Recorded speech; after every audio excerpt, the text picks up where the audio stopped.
HSC 27 আজকে কিন্তু আমাদের ফাইন্যান্সের পেইড ব্যাচে finance first paper second chapter complete হয়েছে, আর্থিক বাজারের আইনগত দিক। এবং তোমরা যেটা স্ক্রিনে দেখতে পাচ্ছ এটা হচ্ছে পুরো চ্যাপ্টারে বেসিক্যালি আমরা কি কি পড়বো এবং এই টপিকগুলো থেকে কিন্তু আমাদের সিকিউ আসে।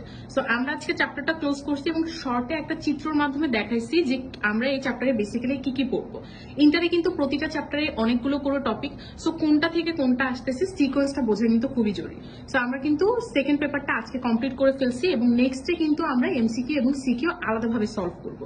সো তোমরা যারা এখনো কনফিউজ আছো ভর্তি হব কি হব না, তোমাদের কিন্তু আর আসলে হাতে সময় নেই এত কিছু চিন্তা করার অথবা নষ্ট করার। তোমরা কিন্তু আমাদের কিছু ফ্রি ক্লাস আছে সেটাও করে দেখেছো এবং আমরা কিন্তু খুব দ্রুত এগিয়ে যাচ্ছে আমাদের সিলেবাস, যাতে 8 থেকে 10 মাসের মধ্যে আমাদের এইচএসসি সিলেবাস শেষ হয়ে যায়। সো যারা এখনো ভর্তি হও না তারা দ্রুত কমেন্ট চেক করো এবং আমাদের কোর্সে ভর্তি হয়ে যাও।